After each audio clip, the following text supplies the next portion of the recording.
Salut! Aujourd'hui, j'ai le plaisir de m'entretenir avec Cyril Dubois, que plusieurs connaissent sûrement déjà. D'abord, Cyril Dubois, c'est un père de famille qui vit en France, originaire de Bretagne. C'est aussi un catholique qui est resté fidèle à l'enseignement de l'Église de toujours, d'avant Vatican II.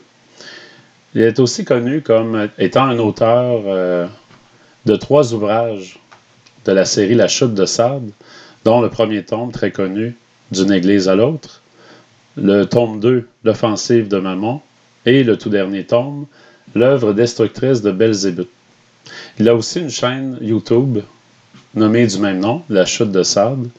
Je vous recommande vivement d'aller visiter sa chaîne et évidemment de commander ses livres qui sont disponibles à la maison d'édition du collectif Saint-Robert Bellarmin. Dans la description de la vidéo, vous aurez accès à tous ces liens-là.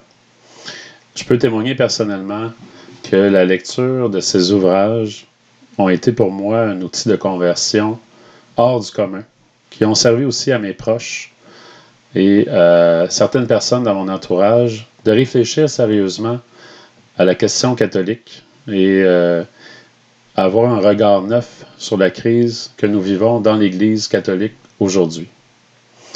Donc, sans plus attendre, on va se prêter au jeu des questions-réponses sur des thèmes très brûlants d'actualité, qui sont dignes d'intérêt. Ça fait suite à la première vidéo qui avait été faite en collaboration avec le Centurion romain.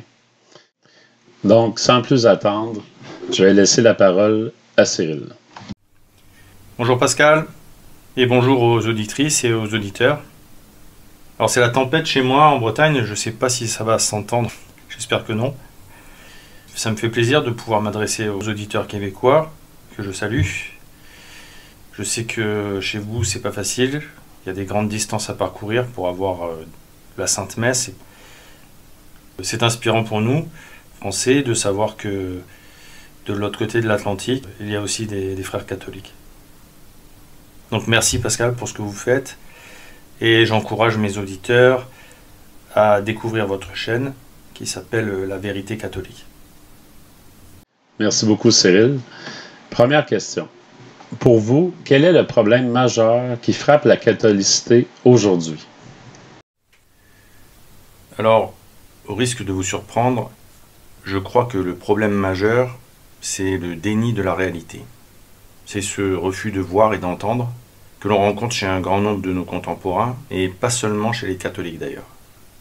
De ce refus, très courant, et dont les sources sont multiples, découlent toutes les divagations intellectuelles que l'on observe aujourd'hui. En effet, beaucoup de catholiques se réfugient dans des concepts qui ne sont que des constructions intellectuelles travestissant la vérité.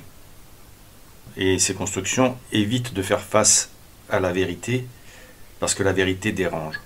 Elle a dérangé, elle dérange, et elle dérangera toujours pour une multitude de raisons. Citons par exemple la peur des implications qui découlent de l'adhésion à la vérité, parce qu'adhérer à la vérité oblige notre nature à accomplir des sacrifices et souvent à renoncer à un certain confort et à des habitudes rassurantes, quand ce ne sont pas des vices. Citons aussi les problèmes d'ego, auxquels on se heurte quand certaines personnes ne veulent pas revenir sur des positions qu'elles défendent et qui sont devenues le pivot autour duquel s'articulent leurs analyses, tout simplement parce qu'elles refusent de reconnaître leurs erreurs. Ce déni, donc, quelle qu'en soit la raison, conduit à toutes les extravagances, les outrances, les exagérations et les fuites en avant que l'on rencontre aujourd'hui dans nos milieux, comme par exemple la théorie de la survivance de Paul VI, ou l'idée que Roncalli fut pape parce que personne ne s'est opposé à son élection, ou encore tout ce que l'on peut entendre sur la juridiction, qui grosso modo, selon certains, rendrait illicite tous les sacrements distribués par le clergé non unacum Bergoglio et les membres de son ONG diabolique.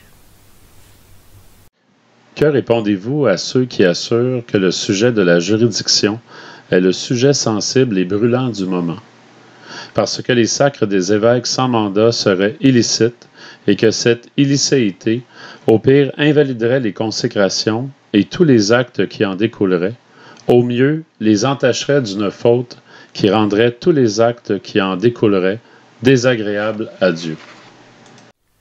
D'abord, ce n'est pas vraiment un sujet ultra sensible. C'est plutôt un sujet monté en épingle par certaines personnes exaltées qui d'abord refusent la réalité et ensuite manquent de modération dans leur jugement. C'est un fait que la vérité se trouve toujours entre deux erreurs extrêmes, avec d'un côté une opinion fausse basée sur le laxisme ou la lâcheté qui conduisent à rejeter un dogme, et de l'autre une opinion fausse basée sur un rigorisme exagéré, déconnecté de toute réalité, qui finit par rendre amer ce qui à la base est bon. La question de la juridiction, telle qu'elle est présentée pour attaquer le clergé non unacum, se situe clairement dans le cadre de positions extrêmes poussées jusqu'à l'absurde, principalement il me semble à cause du refus de voir la réalité de ce qu'est la contre-église post-Vatican II, une ONG au service du nouvel ordre mondial, qui participe activement à la construction d'une société aux standards mondialisés, qui rendra possible une prise de pouvoir et un contrôle total de l'humanité par l'Antéchrist, qui sera reconnu à la fois comme chef spirituel et comme chef temporel du monde. Par contre, il est assez difficile de répondre à cette question d'une manière exhaustive, parce qu'il y a beaucoup de personnes qui soulèvent cette question de la juridiction, et toutes n'y répondent pas de la même manière. Parfois, elles y répondent même de façon contradictoire. Alors, pour rentrer dans le vif du sujet, lors de l'émission du Rendez-vous de la rédaction, animée par Adrien Abosi, le 17 octobre dernier, lors de laquelle vous aviez posé une question sur la juridiction suite au débat qu'il y avait sur le chat, et que nous ne voyions pas pendant l'émission, nous n'avions pas répondu. Aussi, peu de temps après l'émission, sur votre chaîne, un auditeur, au sujet de la juridiction, m'a objecté que le constat de la vacance du Saint-Siège relèverait du subjectif, du fort interne, parce que ce constat serait le fruit d'une appréciation personnelle et donc forcément subjective. Ce qui, je trouve, est une grossière erreur. Car il y a la vérité, c'est-à-dire ce qui est, et il y a l'erreur, c'est-à-dire ce qui n'est pas. L'entre-deux n'existe que dans l'esprit des hommes. Et le constat de la vacance n'est en rien subjectif. Il est basé sur l'observation de critères objectifs qui permettent de déterminer facilement si un homme est pape et même tout simplement s'il est catholique. Quels sont ces critères objectifs? En voici quelques-uns. Le sujet observé bénéficie-t-il de l'infaillibilité pontificale? A-t-il la foi au sens strict du terme? Dit-il des hérésies, des blasphèmes? Et surtout, celui qui nous intéresse le plus, a-t-il commis un acte ou plusieurs actes d'apostasie publique? Ce n'est évidemment pas une liste exhaustive, mais ces critères permettent de voir la réalité. Et j'insiste sur cette formule, de voir la réalité, parce qu'il s'agit d'un constat et non d'un jugement, comme on nous le reproche souvent en mélangeant tout, et en nous rappelant que selon les canons de la loi, la légitimité d'un pasteur ne se discerne pas par notre analyse personnelle de sa doctrine ou de son intention, car aucun membre de l'Église enseignée n'a pouvoir de juger la hiérarchie. Rappel, d'ailleurs pour le moins étrange, quand il émane de personnes qui fréquentent des chapelles non unacum. Donc, en l'occurrence, on constate rapidement que Georges Bergoglio coche toutes les cases qui permettent d'affirmer qu'objectivement, il n'est ni pape ni catholique. Il n'y a besoin d'aucune analyse de sa doctrine ni de son intention. Il suffit d'ouvrir les oreilles et d'écouter ce qu'il dit, et d'ouvrir les yeux pour regarder ce qu'il fait. pour savoir que cet homme n'est pas catholique et donc qu'il ne peut pas être pape. C'est un apostat public. Pourtant, on nous objecte tout de même que pour que le constat de ce fait tangible soit objectif, il faudrait qu'il soit confirmé par un jugement de l'autorité de l'Église, ce que l'auditeur nomme le fort externe. Donc, il faudrait que l'autorité dont nous sommes orphelins prononce un jugement confirmant l'évidence constatée pour que l'on ait le droit d'accepter cette réalité tangible. Mais le problème, c'est qu'il n'y a plus cette autorité autorisée à juger. Bon, inutile de souligner le côté fuyant du raisonnement dans lequel ce genre de personnes se murent volontairement et dont ils ne veulent pas sortir, parce qu'ils n'assument pas ce que leurs yeux voient et ce que leurs oreilles entendent. Ce sont les pros du copier-coller et ils répondent obstinément, toujours avec les mêmes citations. D'ailleurs, ce qui est très frappant, quand on essaye de discuter avec des personnes qui prêchent la prétendue illicité des sacrements due à l'absence de juridiction, c'est leur incapacité à admettre que la situation de l'Église est une situation inédite, qui a obligé des évêques courageux à prendre des mesures extraordinaires, inédites, tout simplement pour sauver l'Église.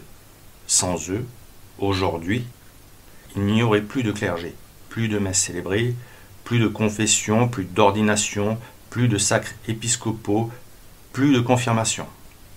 Alors, pour éluder ce fait concret, systématiquement, il nous déballe un déluge de références et d'extraits de traités de théologie pour prouver quelque chose que personne ne conteste. Ils enfoncent des portes ouvertes en rappelant des lois de l'Église que personne dans nos rangs ne souhaite abroger. Ils défendent ce que personne ne menace, parce qu'aucun de nos évêques, ni de nos abbés, n'entend abroger quoi que ce soit des lois de l'Église. Ils cherchent au contraire à préserver ce qui peut être préservé sans se compromettre avec les ennemis de l'Église, parce que la lumière ne peut pas cohabiter avec les ténèbres. Le plus affligeant, c'est le grand mépris qu'ils affichent pour le clergé catholique qui est non unacum Bergoglio et compagnie. Et un jour, je me suis même emporté contre l'un d'entre eux, parce que ces gens cherchent à éloigner les catholiques des sacrements que le clergé non unacum distribue, en proposant comme alternative la communion spirituelle et la contrition parfaite. Comme si les laïcs n'avaient pas besoin du clergé pour tenir bon, et pouvaient se sauver sans avoir recours au sacrement, comme si Notre-Dame nous avait demandé de pratiquer la communion réparatrice des premiers samedis du mois, alors qu'il n'y aurait plus de prêtres. Ces gens sont dangereux pour le salut.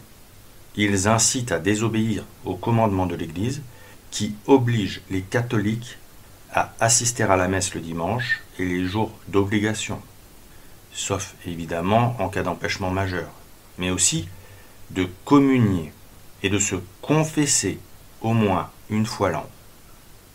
Il faut les fuir comme la peste. OK. Mais pouvez-vous nous en dire plus sur l'argumentation de ceux qui invoquent la juridiction? Et surtout, quels sont les arguments que vous trouvez judicieux de leur opposer? Vaste sujet en vérité, car on rencontre différents argumentaires. Bon, je ne m'attarderai pas sur celui de ceux qui ne font pas le constat de la vacance du Saint-Siège, car ceux qui reconnaissent Georges Bergoglio comme étant leur chef ont une position vis-à-vis de la juridiction facile à comprendre. Pour eux, grossièrement, le leader de leur ONG donne une juridiction à ses subordonnés et ils agissent dans un cadre légal défini, calqué sur celui de l'Église catholique, à laquelle tout ce petit monde croit et ou prétend appartenir, en dépit de l'apostasie de ceux qui occupent les sièges épiscopaux, s'attaque avec impiété aux institutions de l'Église et cherche à les détruire sous l'œil bienveillant de toutes les instances du nouvel ordre mondial et l'approbation de l'immense majorité des baptisés amorphes. D'où l'expression d'église éclipsée choisie par Notre-Dame de la Salette, cette organisation faisant écran et prenant la place de l'Église aux yeux du monde. Mais pour en revenir aux arguments de ceux qui font le constat de la vacance tout en mettant en avant la juridiction, on trouve parfois l'affirmation que tous les évêques qui ont signé les documents de Vatican II sont devenus des apostats par la simple signature de ces documents. Conséquemment, tous leurs actes après cette signature seraient illicites, parce qu'ils ne feraient plus partie de l'Église. Là, on voit tout de suite que sont mis au même niveau des individus comme Béat ou Suenens et un Monseigneur Lefebvre. Et généralement, on insiste lourdement. Oui, c'est vrai, ils ont signé, donc, etc. Mais la justice nous impose de mettre en avant le fait que lorsque ces évêques ont signé ces documents, ils les pensaient approuvés par un successeur de Saint-Pierre, bénéficiant de l'infaillibilité pontificale, ce qui constitue tout de même une circonstance atténuante. Mettons-nous un instant à leur place, dans une église qui bénéficiait encore de toutes ces institutions, de la hiérarchie, au moins apparente, des bons sacrements, de la liturgie catholique, et une église qui avait une place importante dans les sociétés chrétiennes, en dehors de ceux qui avaient assisté aux 2 derniers conclaves, et qui avaient été témoins des irrégularités les invalidant, et en dehors aussi des participants au complot visant à saboter toutes les structures de l'Église, qui, avant le Concile, avaient élaboré la doctrine que Vatican II ferait adopter aux catholiques amorphes, comment ces signataires auraient-ils pu soupçonner l'abominable réalité de la situation et les conséquences à venir, vu que ces documents semblaient couverts par le sceau de l'infaillibilité. Par leur signature, ces évêques pensaient faire acte de soumission à celui qu'ils croyaient être le vicaire du Christ. Ils affirmaient ainsi leur adhésion au magistère de l'Église, sans pouvoir concevoir que celui qui se faisait appeler Paul VI était un imposteur.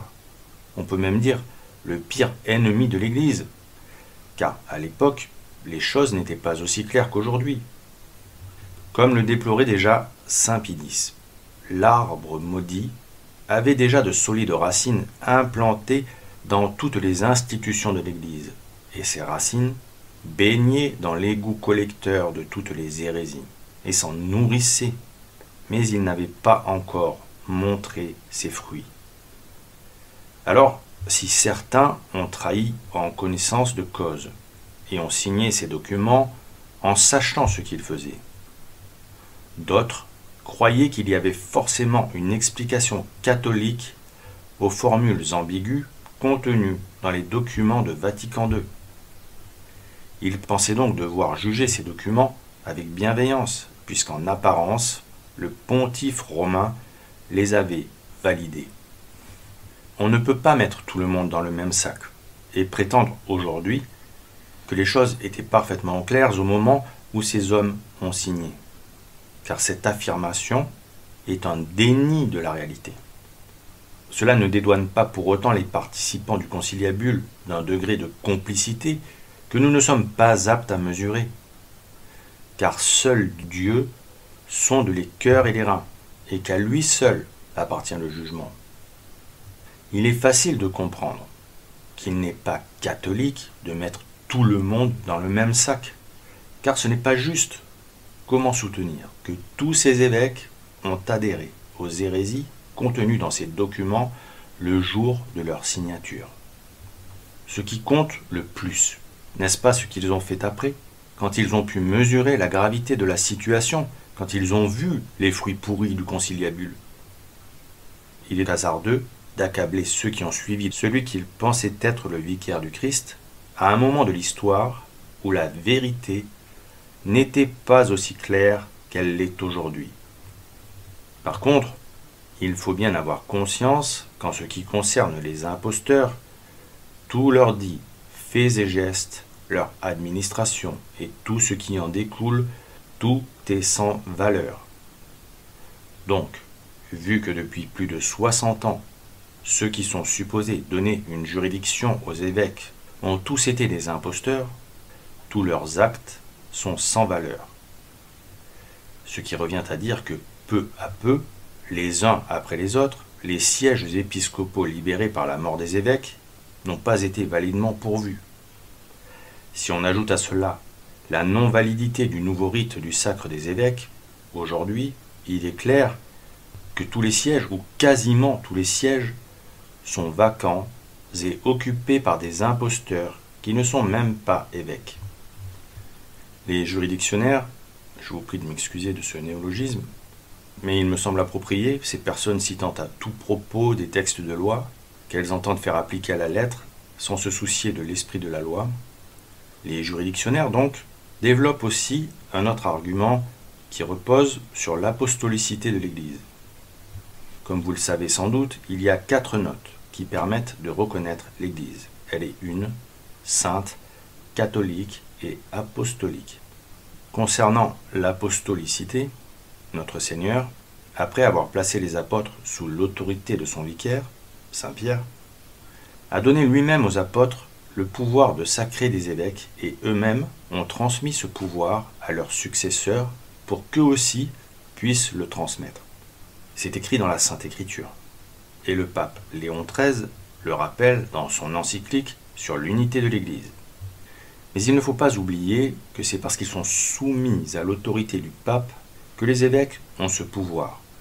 Et l'histoire montre que les évêques nommés doivent montrer leur soumission au souverain pontife et être acceptés par lui pour exercer légitimement.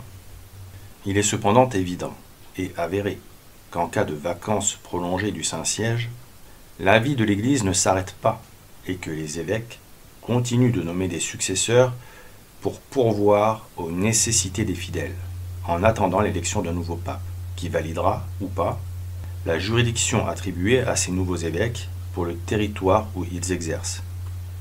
Ce simple fait prouve que la nécessité d'avoir des évêques pour pourvoir aux besoins de l'Église enseignée l'emporte sur toute autre considération en attendant que l'Église retrouve un nouveau pape, puisque dans ces cas de nomination de nouveaux évêques, il n'avait pas à proprement parler de juridiction en attendant de recevoir l'approbation du futur pape, et si l'Église les laissait administrer des territoires et être les pasteurs des âmes qui les habitaient, sans que le nouveau pape ne condamnât ces pratiques, c'est qu'il les jugea bonnes et conformes aux lois de l'Église. Or aujourd'hui, pour les raisons exposées précédemment, les sièges épiscopaux sont occupés par des usurpateurs. Nous devons donc considérer qu'ils sont vacants et que nous connaissons une situation d'injustice jusqu'alors inédite dans ses proportions. Cependant, la difficulté que relèvent les juridictionnaires concernant l'apostolicité est la suivante. C'est que les évêques de la tradition n'ont pas été nommés pour occuper un siège épiscopal, puisque les évêques qui les ont sacrés ne l'ont pas fait dans le but de leur donner juridiction sur un territoire donné pour remplacer un autre évêque, puisqu'ils n'avaient pas ce pouvoir, mais dans le but de préserver la lignée apostolique, afin que les sacrements puissent continuer à être distribués aux fidèles. Ce qui, d'après ce qu'ils disent, serait une nouveauté dans l'Église. Les évêques non unacum exercent donc effectivement leur pouvoir hors juridiction, par la force des choses. Et c'est en cela que certains prédicateurs de la licéité leur contestent le droit d'exercer, déclarant que leurs sacres et leurs sacrements sont valides, puisque donnés par des évêques validement ordonnés, et que le sacrement agit ex opere operato, c'est-à-dire par le fait même que l'action est accomplie, et cela indépendamment de la sainteté du ministre, puisque c'est Dieu qui agit en utilisant l'homme consacré, mais qu'en revanche, ces sacres et sacrements sont illicites du fait du manque de juridiction. Pour eux, cette illicéité rendrait les sacrements sacrilèges aux yeux de Dieu, et il faudrait donc les fuir. Ce rigorisme mortifère les conduit à affirmer qu'il n'y a plus de messe, plus de sacrement, pour ainsi dire plus rien en dehors des fidèles lambda, et qu'il faudrait rester chez soi au lieu d'assister aux messes de la tradition. Quid de l'obligation d'assister à la messe, de l'assistance aux fêtes d'obligation, de la confession et de la communion annuelle obligatoire. Ils prétendent qu'il vaudrait mieux s'abstenir d'obéir à ces injonctions de l'Église, puisque recevoir des sacrements des mains du clergé catholique, sacrés par les évêques de la tradition, qu'ils appellent des évêques errants, serait sacrilège. Raisonnement pervers qui sert plus le diable que Dieu. Car pour résumer, cet argument est basé premièrement sur le fait véridique que le sacerdoce est soumis à une hiérarchie divinement instituée et que le clergé, pour recevoir le pouvoir de gouverner, d'enseigner, de juger, de distribuer les sacrements, de lier ou de délier, doit avoir reçu une juridiction décernée par l'autorité qui lui permet d'exercer son sacerdoce.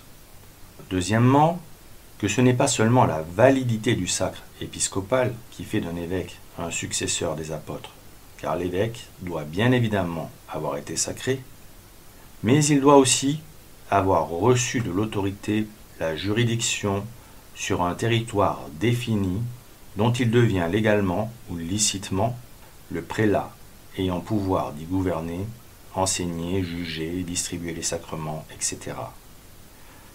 Or, si les prémices sont vraies, et que personne ne remet en cause ces vérités qui aident au bon gouvernement de l'Église, en revanche, les conclusions et les applications pratiques qui en sont tirées pour notre temps, dans lequel les catholiques sont orphelins d'autorité légitime depuis plus de 60 ans, sont si mortifères qu'elles poussent à court terme au suicide du corps mystique du Christ, car sans sacrement, c'est la mort assurée.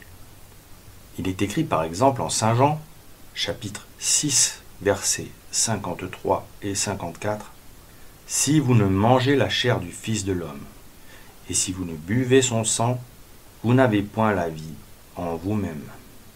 Celui qui mange ma chair et qui boit mon sang a la vie éternelle, et je le ressusciterai au dernier jour. » OK.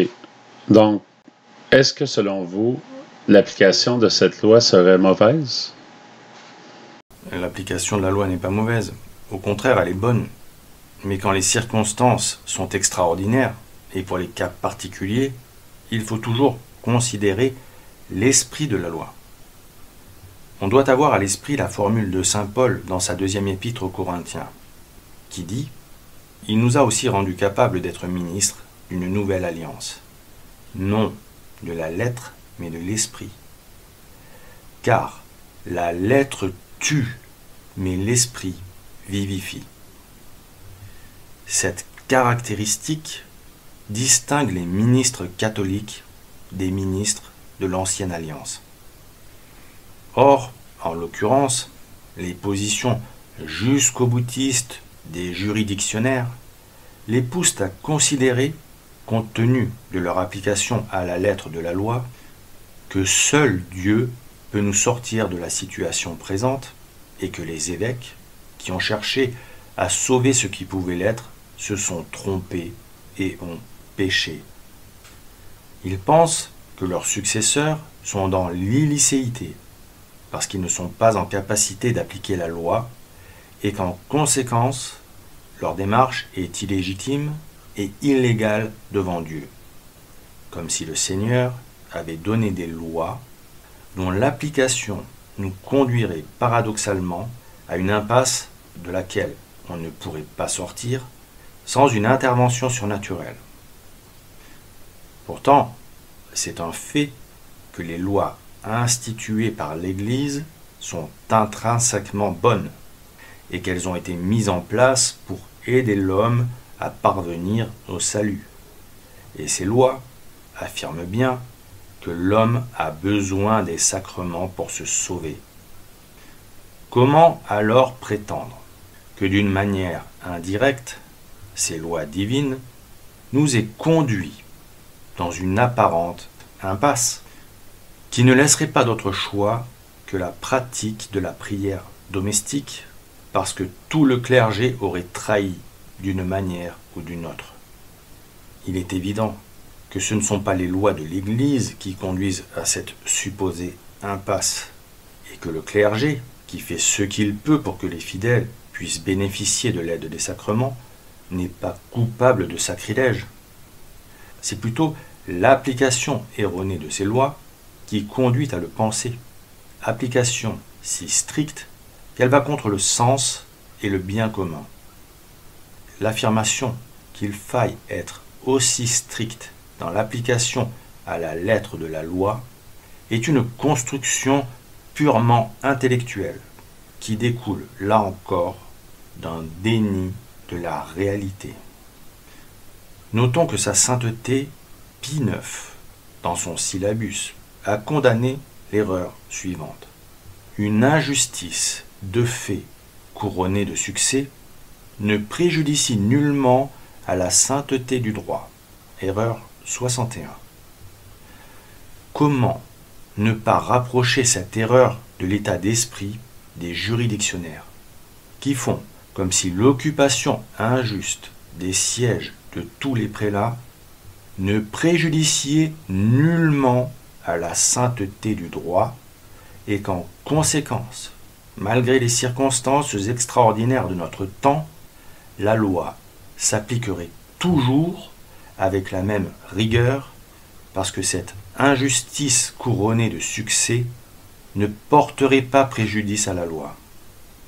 Pourtant, c'est un fait que les lois bonnes de l'Église, les dogmes, les vérités de foi, sont utilisées à des fins perverses qui mènent à des impasses par l'interprétation erronée qu'en font les hommes, comme par exemple le dogme de l'infaillibilité pontificale, qui obligerait à suivre l'enseignement de Vatican II, ou celui de l'obligation pour un catholique d'être soumis au pape, qui obligerait à reconnaître Georges Bergoglio comme le pape.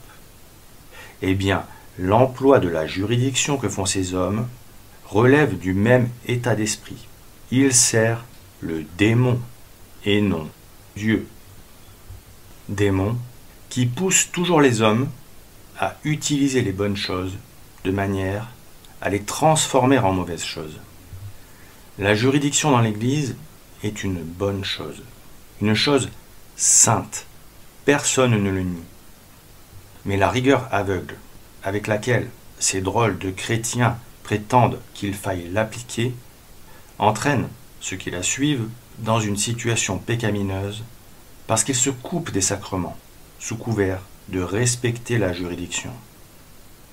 Ces théoriciens rendent amère une bonne chose, un don saint et sacré de Dieu, qui nous aime et qui jamais ne donne une pierre ou un serpent à ses enfants. Certains d'entre eux, dans leur impiété, cherchent à mettre Dieu au pied du mur, allant jusqu'à dire qu'il faudrait qu'il n'y ait plus de prêtres pour que Dieu soit obligé d'intervenir. Ils trouvent que l'on ne devrait plus prier pour avoir des prêtres. C'est monstrueux et honteux.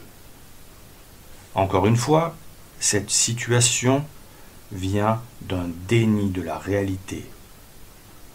Aujourd'hui, il est indispensable d'admettre que nous vivons cette situation inédite et extraordinaire, que tous les sièges des prélats sont vacants. Certes, cette situation est quelque chose d'inconnu, mais l'Église, qui est un corps mystique vivant par le biais d'évêques courageux, a réagi face à cette situation nouvelle pour continuer à vivre comme elle l'a toujours fait quand une difficulté nouvelle s'est imposée à elle. Écoutons saint Thomas d'Aquin, qui explique que la loi ne peut pas prévoir tous les cas et qu'une législation qui chercherait à vouloir prévoir tous les cas deviendrait si complexe qu'elle en serait toxique et inopérante. La loi doit être simple pour que l'esprit de cette loi soit facilement compréhensible et ne puisse être tordu dans un sens qui soit opposé à ce qui a motivé sa création. Saint Thomas a aussi démontré qu'en certains cas, l'application stricte et sans discernement d'une loi conduit à détourner cette loi de l'esprit dans lequel elle a été écrite, faisant d'une bonne loi une loi mauvaise et mortifère, par une application allant contre tout bon sens. Par ailleurs, saint Thomas met aussi en avant que nécessité n'a pas de loi. Prenons l'exemple d'une cité antique en bois, où une loi obligerait les portes de la ville à être closes la nuit, pour empêcher les voleurs d'entrer. Si le feu se propageait la nuit, et que la ville soit livrée aux flammes, il est évident que l'application stricte de la loi ne serait pas une bonne chose, puisqu'elle condamnerait tous les habitants à périr dans les flammes. L'exemple est, je crois, assez parlant, pour qu'il n'y ait pas besoin de le transposer à la situation que nous connaissons. Je suis loin d'être théologien, mais j'observe que l'histoire de l'Église nous montre que les problèmes de juridiction sont secondaires par rapport à la nécessité d'avoir des prêtres, afin, d'une part, que le saint sacrifice puisse continuer à être offert à Dieu, et que d'autre part, les fidèles puissent non seulement continuer à se nourrir de notre Seigneur Jésus-Christ, mais aussi à recevoir les autres sacrements.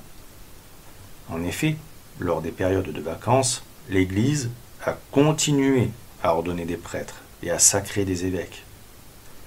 Mais les juridictionnaires affirment que, même pendant la vacance du Saint-Siège, les constitutions interdisent au Sacré Collège des cardinaux d'instituer des évêques ou de déroger aux lois universelles de l'Église lors de la vacance du Saint-Siège et quel que soit l'état de nécessité du moment. Il se base sur le fait que le pape Pie XII, en raison de consécrations illicites d'évêques dans l'Église schismatique nationale de Chine, a décrété que toute consécration d'un évêque effectuée sans mandat pontifical se traduirait par une peine d'excommunication ipso facto pour le consécrateur et le consacré. Affirmer qu'il faille appliquer strictement cette loi aujourd'hui, sans tenir compte de la réalité de la situation et du péril dans lequel se trouve l'Église, s'oppose clairement à l'intention du législateur qui a écrit cette loi. Cela détourne cette loi de sa raison d'être, car toutes les lois sont faites pour être bonnes, justes et équitables.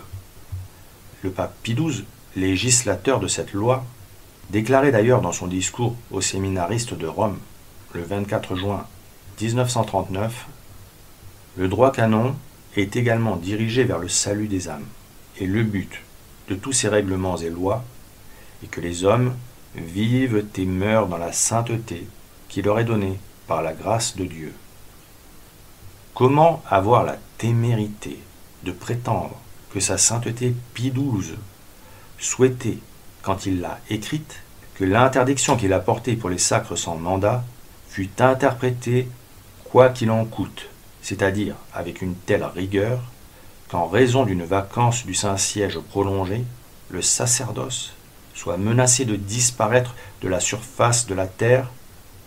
C'est absurde. Avant ce décret, comme l'a expliqué Monseigneur Pivarunas, il y eut, lors du siècle le plus glorieux de l'histoire de l'Église, un précédent connu de consécration pendant la période de vacances de 3 ans entre Clément IV et Grégoire X, 1268-1271. Consécration faite justement pour ne pas laisser les fidèles sans évêque.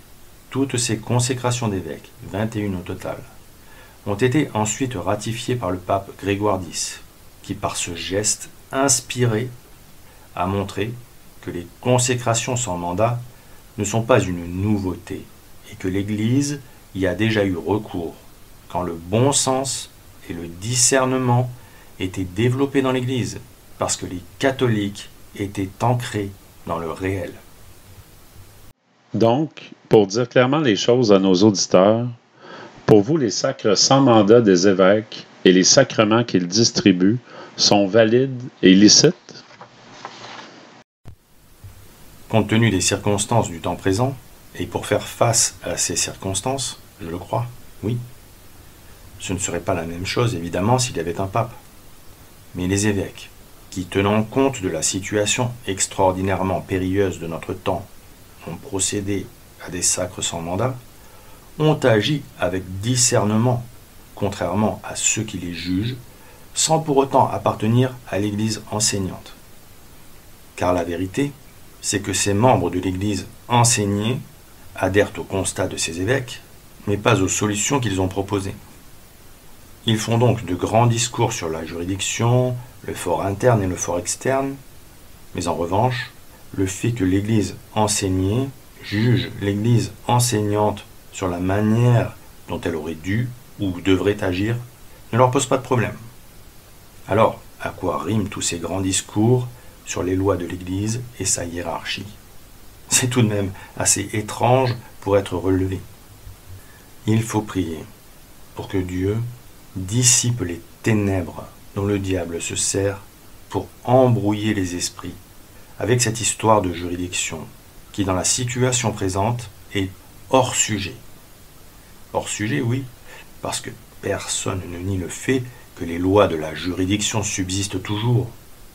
Mais c'est un fait qu'en revanche, elles sont inapplicables aujourd'hui. Elles perdent donc leur valeur obligatoire tant que la situation ne permettra pas qu'elles soient à nouveau appliquées et le non-respect de ces lois ne peut être imputé aux contrevenants jusqu'à ce que l'obstacle qui pousse à ne pas respecter cette loi soit levé. Mais il faut tout de même vraiment insister sur le fait qu'il n'est nullement question de remettre en cause la légitimité, la nécessité, l'authenticité, la validité ou l'immuabilité de la loi toujours en vigueur. Ni question de vouloir abroger cette loi, mais seulement de répondre à une situation exceptionnelle nécessitant une réponse exceptionnelle. La loi cesse d'obliger dès que l'on acquiert la certitude que momentanément la raison qui a motivé l'adoption de la loi n'existe plus. Par exemple, si un feu de circulation restait toujours au rouge, un automobiliste ne serait pas tenu d'attendre indéfiniment pour décider qu'il peut enfreindre cette règle du code de la route. Cela ne signifie pas pour autant qu'il considérerait que la loi soit abrogée, ni qu'il ait l'intention d'abroger cette règle dont il reconnaît la nécessité, et qu'il respectera dès que l'obstacle à cette loi, en l'occurrence la panne du feu tricolore, sera levé. Toutefois, les jusqu'au-boutistes de la juridiction affirmeraient pour ce cas que la certitude de l'automobiliste étant subjective, puisqu'il n'a pas autorité pour juger de ce dysfonctionnement, cette certitude ne suffirait pas à autoriser l'automobiliste à enfreindre la loi. Ainsi, notre automobiliste, n'étant pas habilité à juger de l'opportunité de brûler le feu, devrait donc attendre jusqu'à ce que l'autorité compétente se prononce. Et s'il n'y a plus d'autorité compétente, la loi, c'est la loi. Il doit donc attendre, parce qu'il n'est pas autorisé à décider, etc. Comment sort-il de là? La décision est réservée à l'autorité légitime, c'est-à-dire à la juridiction ordinaire. Mais il n'y a pas de mais qui tiennent devant la loi. Ils en viennent donc, pour la situation qui nous intéresse, à affirmer que la décision de sacrer sans mandat relèverait d'un catholicisme semi-rationaliste, car vouloir s'occuper des ouailles du Seigneur et leur donner ce dont elles ont besoin pour vivre spirituellement serait du semi-rationalisme. Cela reviendrait à faire reposer la foi sur la raison et non la raison sur la foi. Il déclare que la religion catholique est une religion d'autorité, c'est-à-dire une société extérieure juridique parfaite, expliquant que c'est pour cette raison que le code de droit canonique fait partie du magistère infaillible du pontife romain, et que la hiérarchie de juridiction fait partie de la constitution divine de l'Église catholique, ce qui est vrai et ce que personne ne conteste. En effet, notre Seigneur Jésus-Christ a institué une double hiérarchie d'ordre, sacerdoce et de juridiction, mission. C'est absolument exact. Encore une fois, personne ne le nie. Mais enfin, nous sommes au cœur d'une bataille décisive. Et sur le champ de bataille, les officiers doivent prendre leurs responsabilités. Un capitaine doit garder ses hommes en vie s'il veut pouvoir obéir un jour aux ordres de sa hiérarchie. dans une situation périlleuse imprévue. Il ne va pas laisser l'ennemi tuer tous ses hommes et s'emparer de leurs armes et de leur position parce qu'il n'a pas reçu d'ordre de mission. Ce serait un acte de trahison.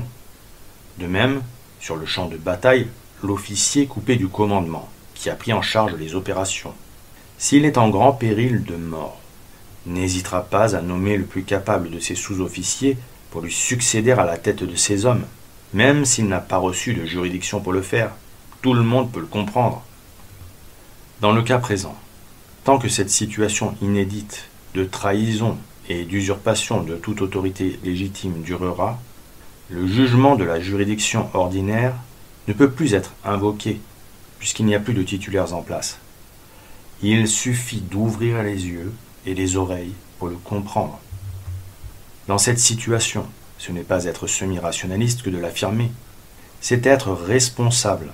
En revanche, c'est être irresponsable que de laisser entendre qu'il n'y a plus d'évêque, ou pire, de souhaiter qu'il n'y en ait plus, et qu'ainsi il n'y ait plus de prêtres, pour que Dieu soit obligé d'intervenir, comme on peut l'entendre de bouches qui s'oublient, et qui ne réalisent pas l'impiété de leurs propos. Les conséquences de cette position sont qu'au lieu d'assister au Saint-Sacrifice le dimanche et les jours de fête obligatoires, comme le commande l'Église, les catholiques restent chez eux. Au lieu de se confesser, ils prétendent qu'ils ont la contrition parfaite. De surcroît, ils ne reçoivent plus le sacrement de confirmation, etc. Alors oui, la Sainte Religion est une religion basée sur l'autorité du vicaire du Christ.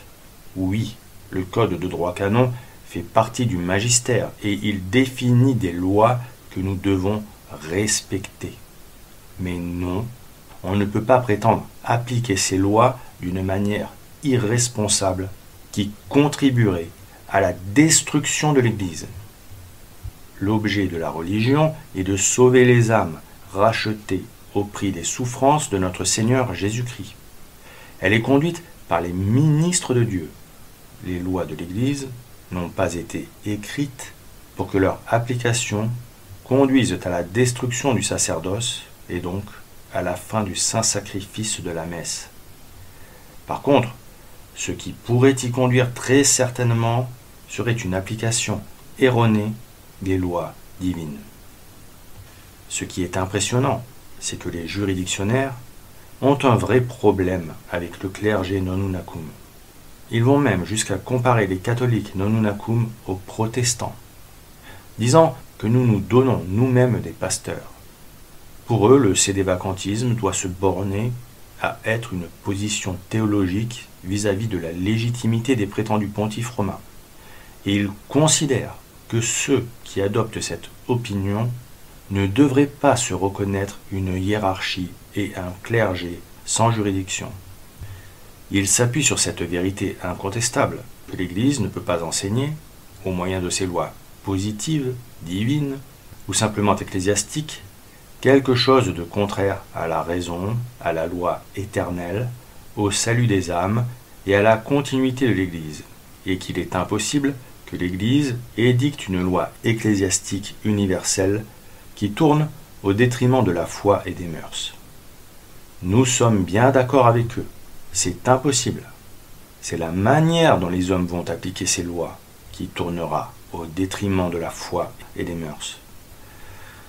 Ensuite, il rappelle que c'est le pape qui est le seul juge de la nécessité d'abroger des lois. Il rappelle que dans la bulle Cui Christi Domine, Pie VII stipule que seul le ou un souverain pontife est juge de cette nécessité, non seulement concernant l'Église universelle, mais encore dans les provinces ecclésiastiques et non les évêques. Ce que personne dans les rangs nonunacum ne conteste. Inutile de le redévelopper. Car qui parle de réformer les lois de l'Église en dehors des membres de la secte qui occupent le Vatican et de ceux qui reconnaissent leur autorité? Cette volonté de réforme n'existe pas de notre côté, et les juridictionnaires développent une argumentation pour défendre quelque chose qui n'est pas attaqué ni même contesté. Toutes les mesures prises par le clergé qui ne se compromet pas avec l'ONG de Bergoglio et consorts le sont pour faire face à une situation exceptionnelle. L'occupation par des imposteurs de tous les postes d'autorité et de tous les lieux de culte par une secte qui souille ces lieux, par les rites et les paroles sacrilèges que ses membres y profèrent. Il est tout à fait normal pour des catholiques de construire des chapelles pour que Dieu y soit convenablement et respectueusement honoré et que le saint sacrifice puisse continuer à être offert à Dieu dans un lieu qui n'est pas profané. La difficulté de n'avoir pas d'autorité légitime en place ne doit pas servir d'excuse pour ne pas le faire. Il est tout à fait normal aussi que des évêques, conscients de la situation et de leur responsabilité devant Dieu, aient décidé de donner aux fidèles des prêtres pour qu'ils puissent se confesser, communier et assister à la messe dominicale, etc., pour les aider et les guider vers le salut. Cela n'implique pas pour autant qu'ils aient la volonté de réformer la constitution de l'Église. Ils ont juste le sens du devoir envers les âmes que Dieu leur a confiées. Lorsque Dieu aura décidé qu'il est temps de rétablir les choses, de la manière qui lui plaira, ses prêtres et ses évêques ont l'intention de se soumettre à l'autorité du souverain pontife et à lui obéir. Ils ne cherchent nullement à changer les choses ou à imposer une nouveauté, mais au contraire, à maintenir ce qui ne doit pas être détruit par les impies qui outrepassent leurs droits et de pallier à l'injustice qui empêche tant de catholiques de recevoir les sacrements. Les princes de l'Église ont le devoir d'agir. Ils sont pasteurs d'âme et appartiennent à l'Église enseignante. Et selon les juridictionnaires, ces bergers, qui ont fait le constat de la vacance, devraient s'interdire d'agir et de chercher à tout mettre en œuvre pour sauver ce qui peut l'être sous prétexte d'obéir à la lettre à une loi de l'Église, quand bien même les conséquences de ce respect seraient funestes. Non, répétons-le, il est impossible qu'une loi ecclésiastique universelle tourne au détriment de la foi et des mœurs. En revanche, la volonté des hommes à appliquer contre le sens commun les lois de l'Église peut en faire une chose mauvaise. Comme par exemple cette idée mortifère qu'il ne faille plus ni ordonner de prêtres, ni consacrer d'évêques, ni ériger des chapelles, parce qu'il n'y a plus d'autorité légitime en place qui puisse donner juridiction pour le faire. C'est cette attitude, cette tournure d'esprit, cette absence de bon sens et de discernement qui tend à faire des lois de l'Église un système absurde qui condamne l'Église à disparaître en obligeant les catholiques à adopter une attitude suicidaire. Seul le démon peut réussir ce tour de force d'obliger les catholiques à laisser ces séides de détruire le sacerdoce sans rien faire, en suscitant ce zèle amer qui pousse à privilégier la lettre en oubliant l'esprit de la loi. Oui, les gallicans affirmaient que le pape n'était pas seul à juger de la nécessité, et leur attitude était inadmissible, car ils s'opposaient frontalement au magistère qui, par la bouche de Pie VII, dans Qui Christi Domini, stipule que seul le souverain pontife est juge de la nécessité, non seulement concernant l'Église universelle, mais encore dans les provinces ecclésiastiques. Mais ces gallicans agissaient ainsi alors qu'un pape était en place et dirigeait l'Église. Les derniers évêques que les juridictionnaires blâment maintiennent ce qu'ils peuvent de ce qui existait avant l'imposture et l'usurpation inouïe dont nous sommes les témoins. Ils conservent l'apostolicité de l'Église. Ils sauvent le sacerdoce pour qu'il subsiste des ministres de Dieu, des hommes consacrés, permettant que le saint sacrifice soit encore offert. Comment se sanctifier là où le bon Dieu nous a mis sans ses ministres? Comment se sanctifier seul, sans sacrement? Se sanctifier seul, c'est impossible. Et il faut vraiment être très orgueilleux pour s'en croire capable. Et aussi, être capable d'une vraie distorsion de l'esprit pour vouloir que la loi soit appliquée dans toute sa rigueur dans ce qui condamne l'Église à disparaître, tout en prétendant que l'on peut se dispenser, sans pourtant qu'une autorité ayant reçu juridiction nous y ait autorisé, se dispenser donc de recevoir les sacrements que l'Église nous commande de recevoir, par 3 de ses commandements. Premièrement, les dimanches, la messe ouïra, et les fêtes pareillement. Deuxièmement, tous tes péchés confesseras à tout le moins une fois l'an. Troisièmement, ton Créateur tu recevras au moins à Pâques humblement. Mais en réalité, tout cela est très logique, puisque c'est le même mauvais esprit qui aveugle et inspire cette façon de concevoir les choses, en leur faisant ignorer ce que sa sainteté Pie IX a condamné, à savoir qu'une injustice de fait couronnée de succès ne préjudicie nullement à la sainteté du droit. Bon. Il y a aussi ceux qui insistent sur le fait que pour perdre la juridiction, il faut une décision qui vient de l'autorité et que, sans décision de l'autorité, un cardinal, fût-il franc-maçon, garderait sa juridiction et pourrait participer à un conclave, voire même être légitimement élu. Que répondez-vous à cela?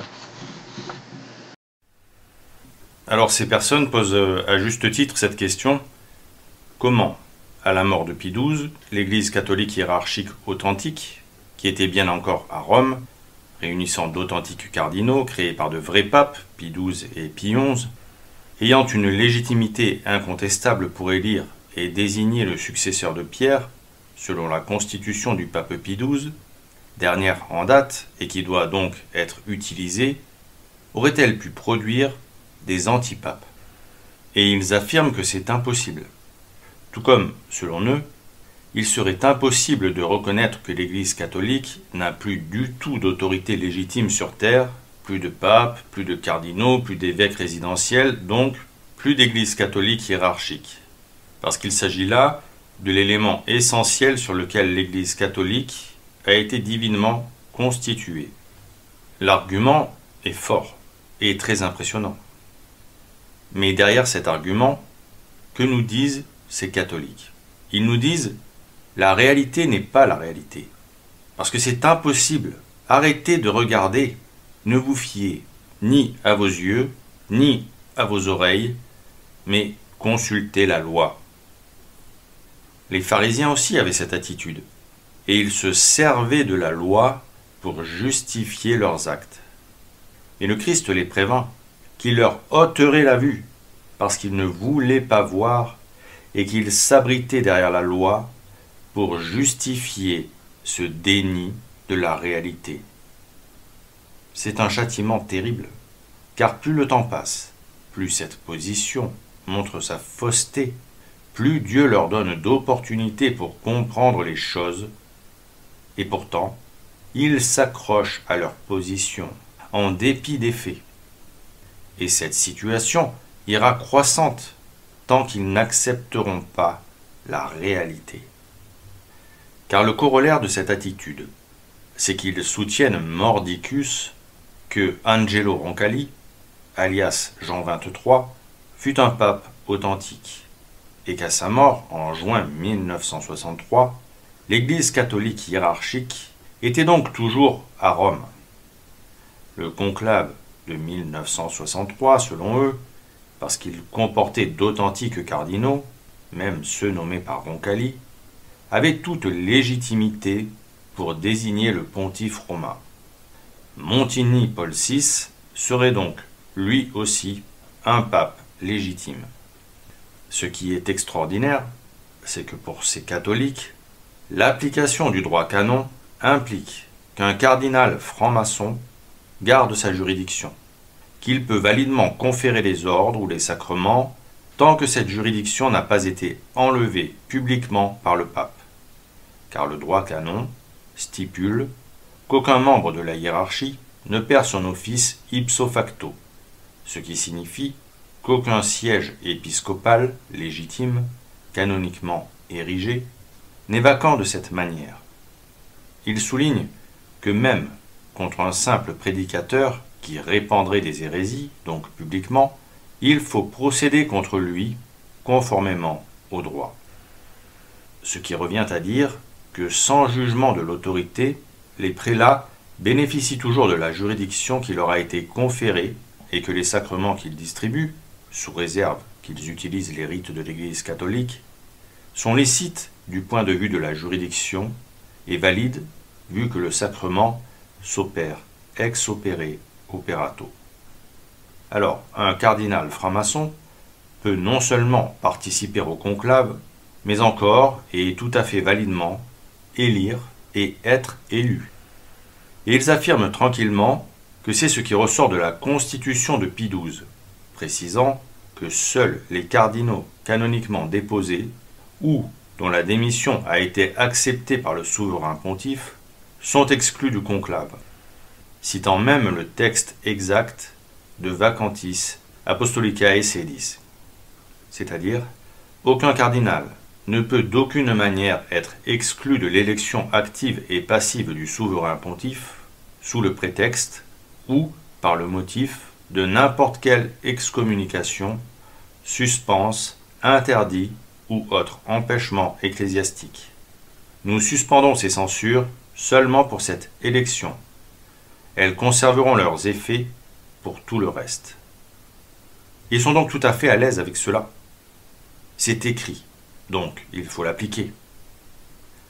Qui peut penser que lorsque sa sainteté Pie XII a écrit cette constitution, il pensait que des catholiques pourraient interpréter littéralement ce texte en se disant « Un franc-maçon vicaire du Christ ? Oui, c'est possible. Vous ne me croyez pas ? Lisez la constitution de Pie XII, enfin. » C'est vraiment consternant. Comment peut-on penser que l'esprit de cette loi autorise que son application soit en contradiction avec les principes basiques de l'élection pontificale, l'appartenance à l'Église? Qui peut être élu pape en dehors d'un homme qui soit catholique? Personne. Et qu'est-ce qu'un catholique? Un catholique est celui qui est baptisé et professe extérieurement qu'il est membre de l'Église catholique. Seul est membre de l'Église celui qui y a été reçu par le baptême. Mais à partir de l'âge de raison, il faut aussi faire profession extérieure de cette qualité de membre de l'Église. De plus, quiconque se sépare de l'Église, par exemple par l'hérésie, cesse d'être membre de l'Église, quoique devant Dieu, il ne soit pas libéré des obligations imposées par le baptême. Les païens, les juifs, les hérétiques et les schismatiques n'appartiennent donc pas à l'Église catholique, nous dit le Concile de Florence. Mais un vrai catholique, c'est celui-là seul qui, étant baptisé et membre de l'Église, s'efforce sérieusement d'arriver à la vie éternelle, et qui, par conséquent, croit aux doctrines de l'Église, qui garde les commandements de Dieu et de l'Église, qui reçoit les sacrements et prie Dieu, selon la manière prescrite par Jésus-Christ, nous dit le catéchisme. Le Christ dit lui-même qu'on reconnaîtra ses disciples à leur charité envers le prochain. Un franc-maçon infiltré dans l'Église pour en subvertir la doctrine et saboter ses institutions. A-t-il la charité? Un homme qui cherche à détruire l'Église et décide par son action d'empêcher ses prochains d'accéder à l'arche salutaire, a-t-il la charité? Est-il catholique, celui qui adhère à une secte anticatholique frappé d'excommunication? Il peut usurper ce titre, parce qu'il a reçu le baptême et en possède un extrait. Mais cela ne fait pas de lui un catholique. Peut-on dire qu'un franc-maçon est catholique, qu'il adhère à la doctrine de l'Église et qu'il croit à ses dogmes? Non, bien évidemment. Alors, peut-il être élu pape, celui qui n'appartient pas à l'Église?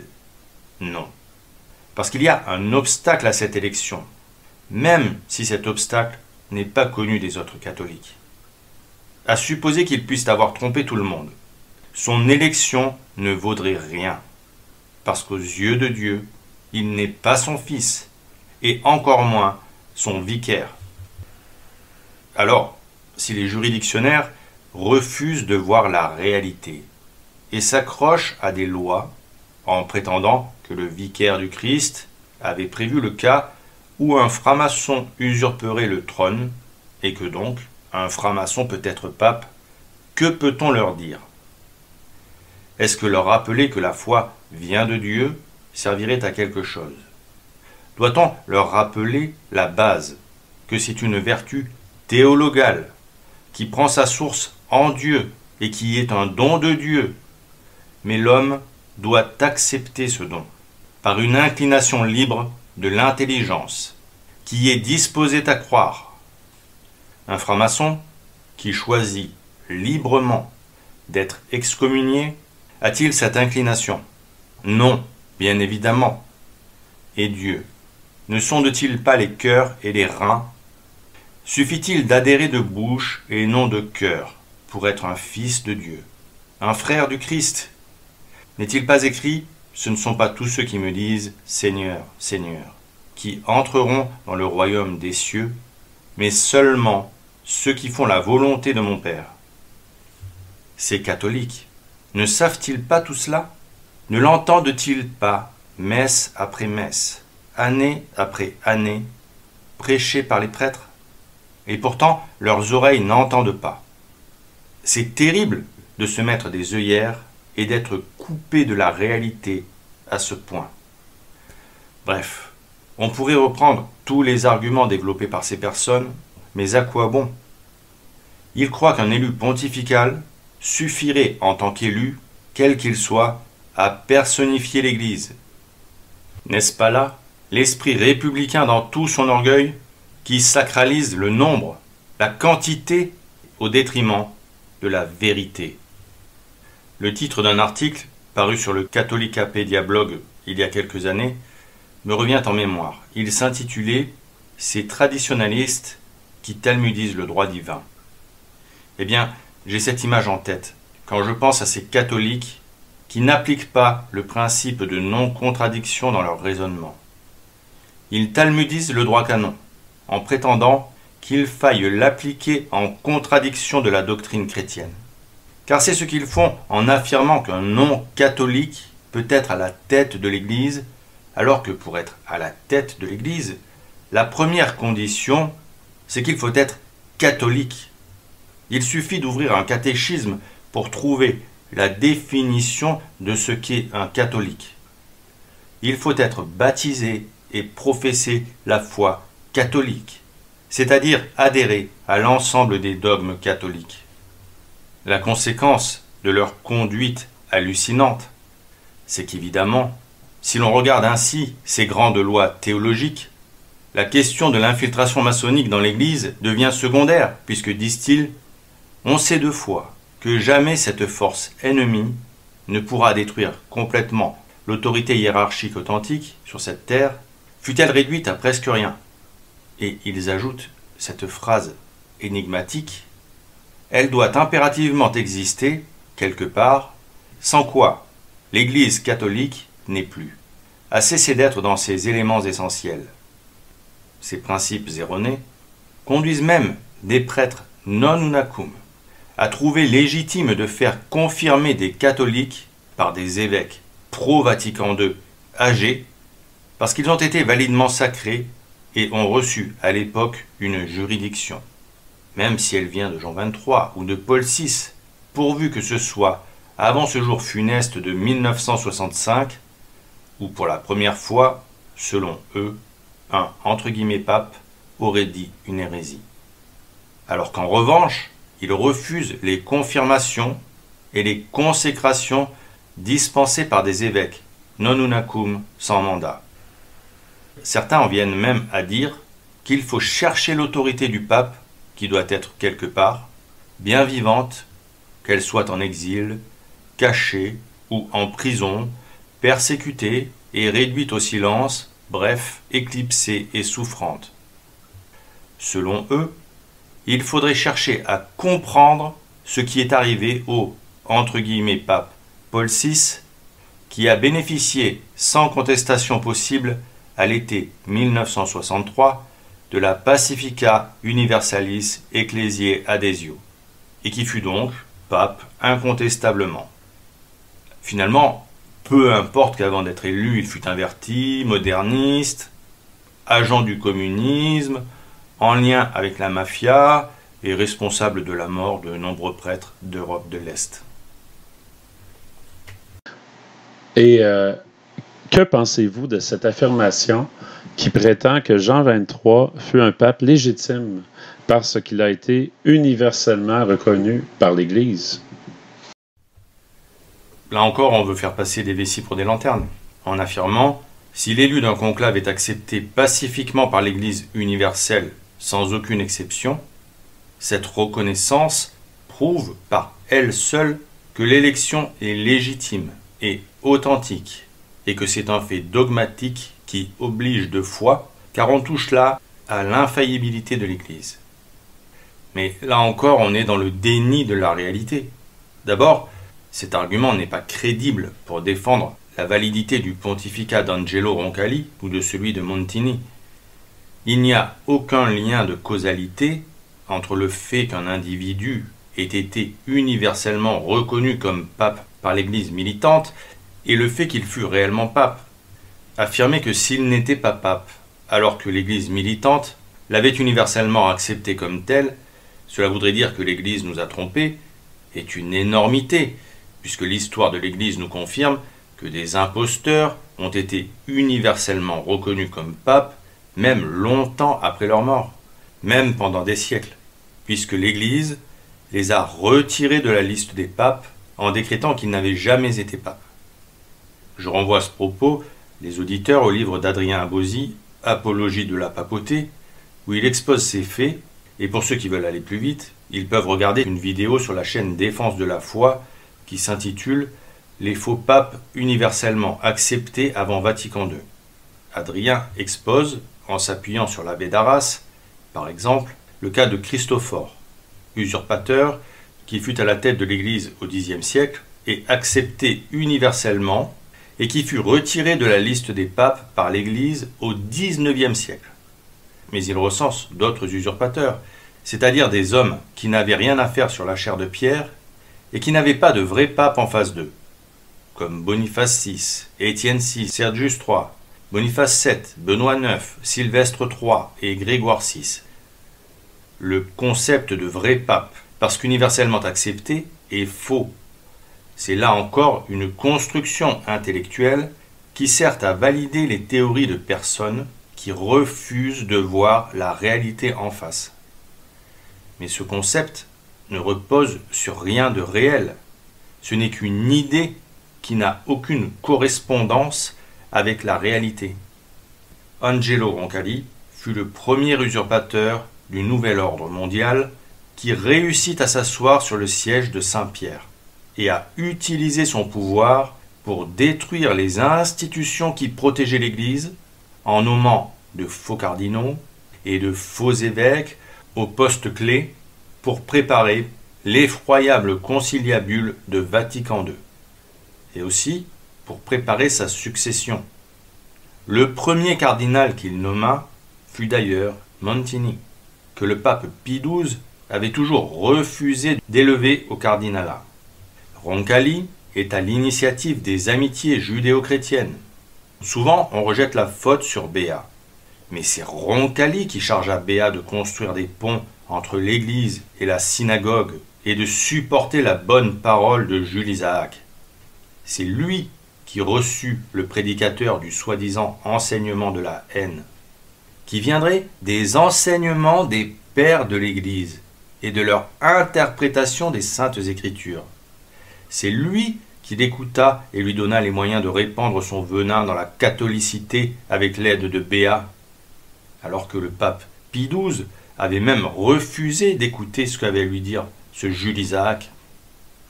Roncalli fit aussi un pas vers les communistes et vers les francs-maçons. Avec lui, tous les pires ennemis de l'Église devenaient nos amis. Il fit ainsi croire aux catholiques qu'il ne fallait pas les rejeter. Il est à l'initiative de Vatican II, dont il eut soi-disant l'inspiration, ce qui est avéré faux. la révolution de Vatican II était planifiée depuis longtemps, comme le sont toutes les révolutions.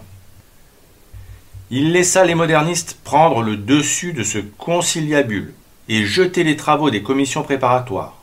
Il aida ces révolutionnaires à imposer les schémas directeurs qui ont conduit les catholiques à adopter une fausse religion issue de Vatican II.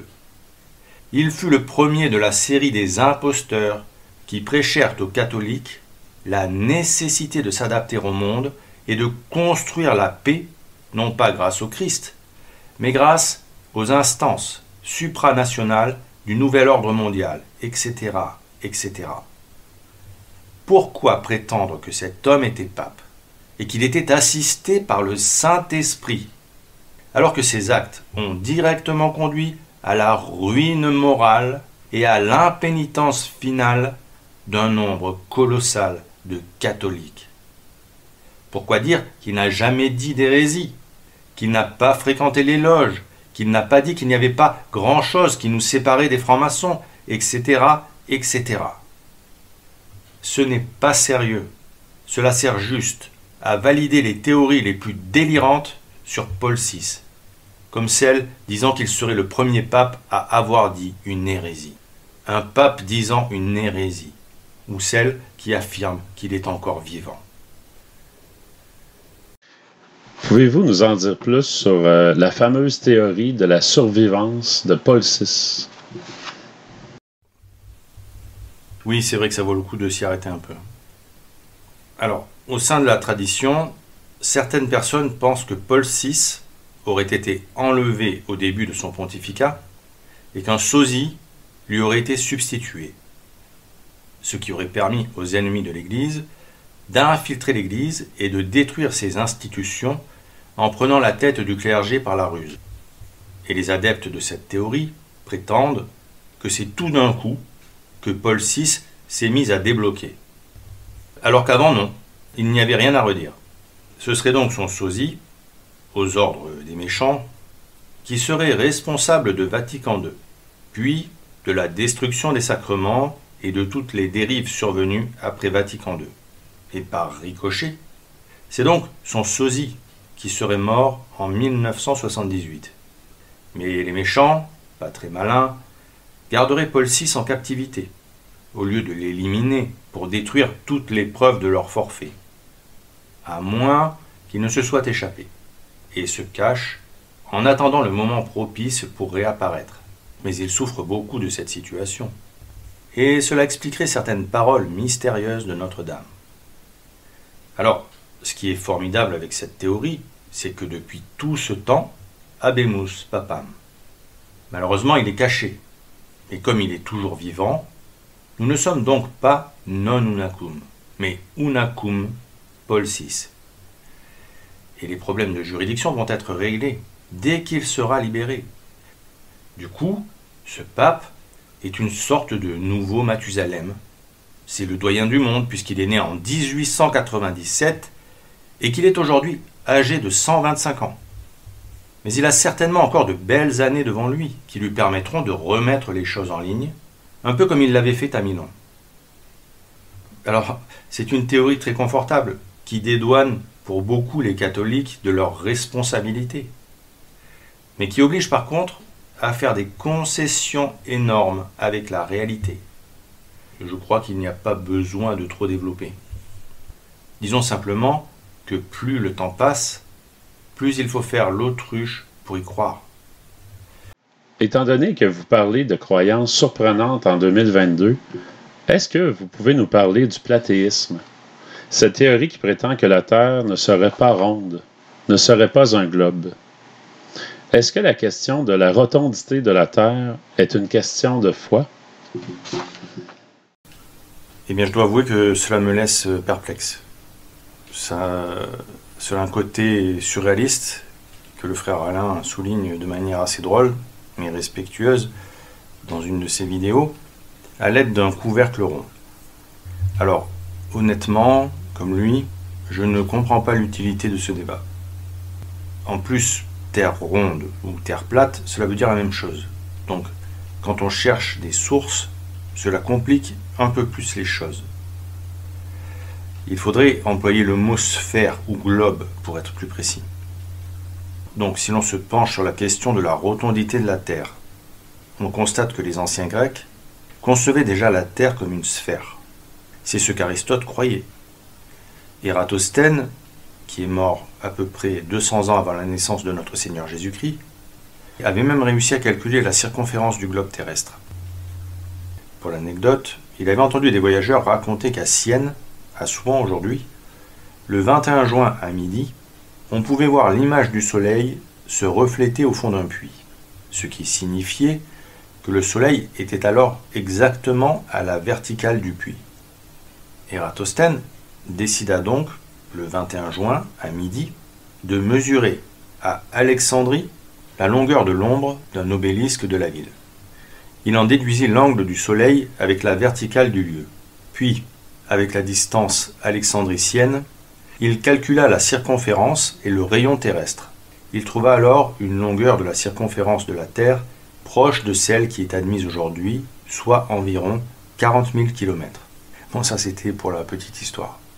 Sinon, un détail qui m'a toujours frappé aussi, c'est le fait que dans des églises très anciennes, on peut voir le Christ tenant un globe dans sa main. Et je me disais, c'est bien la preuve que l'Église sait depuis longtemps que la Terre est ronde, enfin, que la Terre est un globe. Mais les platistes prétendent qu'en réalité ce globe représente l'univers. Bon, d'accord. Alors, allons voir ce qu'en dit saint Thomas d'Aquin. Il est toujours bon, quand on cherche des réponses, d'aller regarder si le docteur des docteurs n'a pas abordé la question.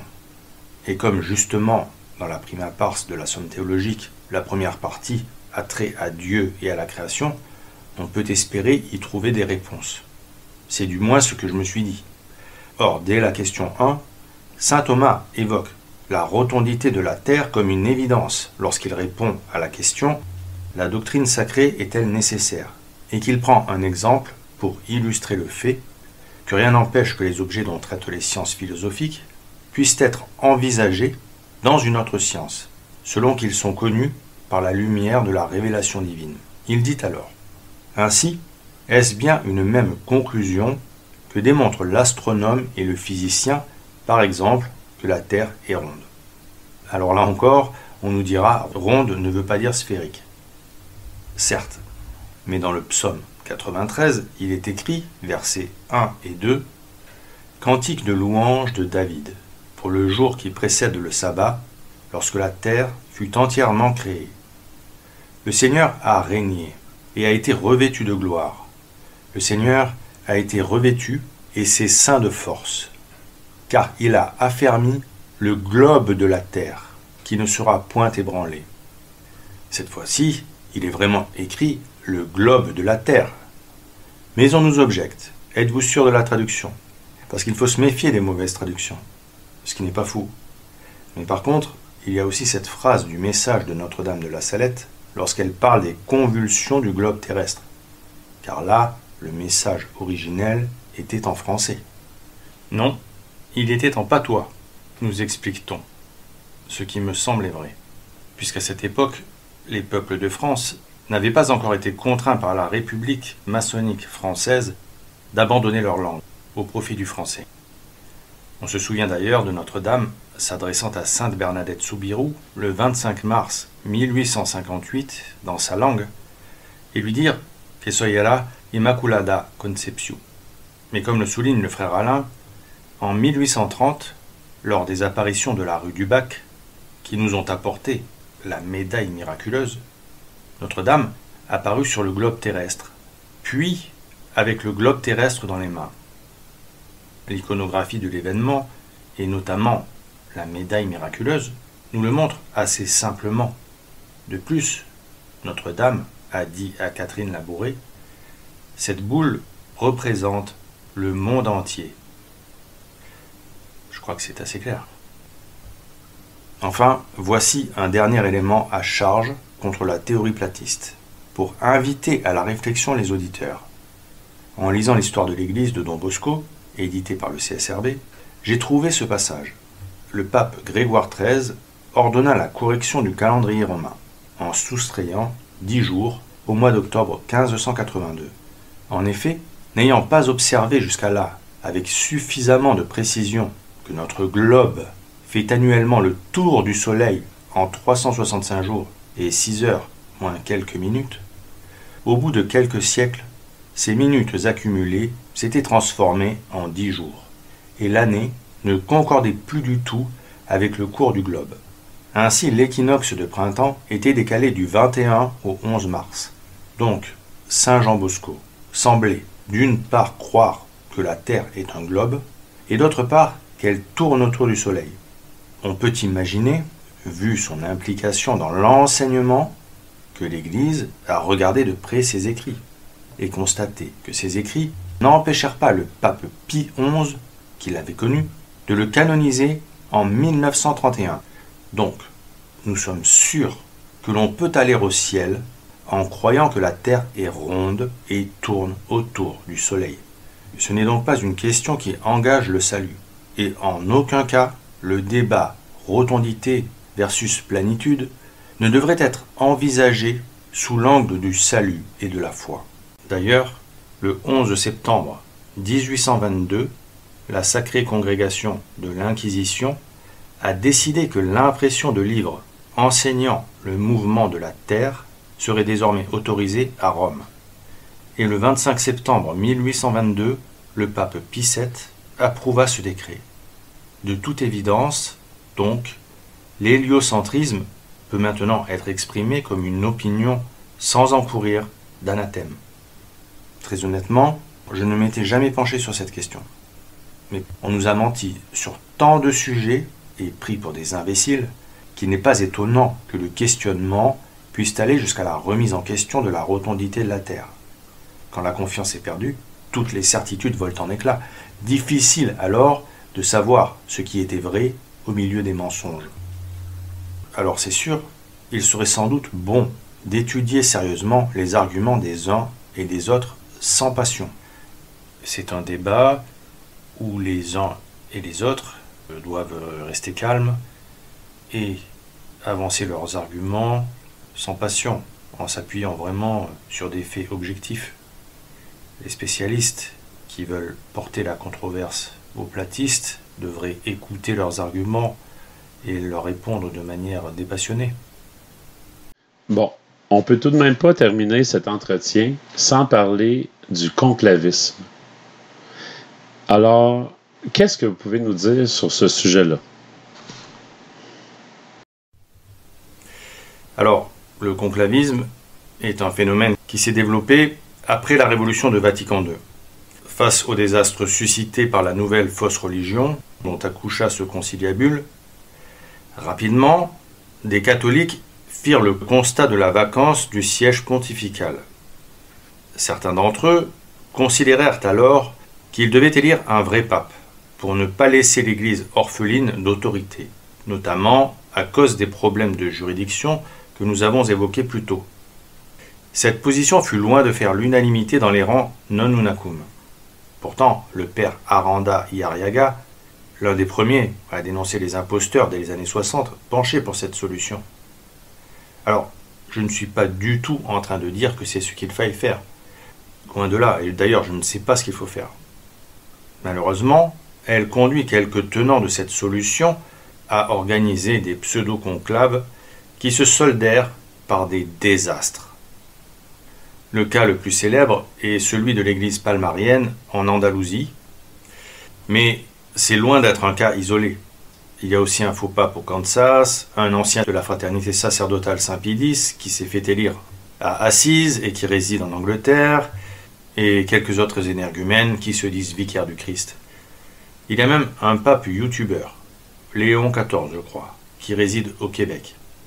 Toutes ces entreprises foireuses expliquent la levée de boucliers et les réactions vives que l'on a pu voir ces derniers temps. Cela est bien compréhensible. Si demain, quelques individus décidaient de réunir un pseudo-conclave avec le peu de ceux qui adhéreraient à ce projet, pourquoi en sortirait-il de meilleurs fruits que ceux des précédents pseudo-conclaves? Il suffit de regarder ce que cela a donné précédemment, pour se persuader que la prudence invite à ne pas reproduire les mêmes graves erreurs.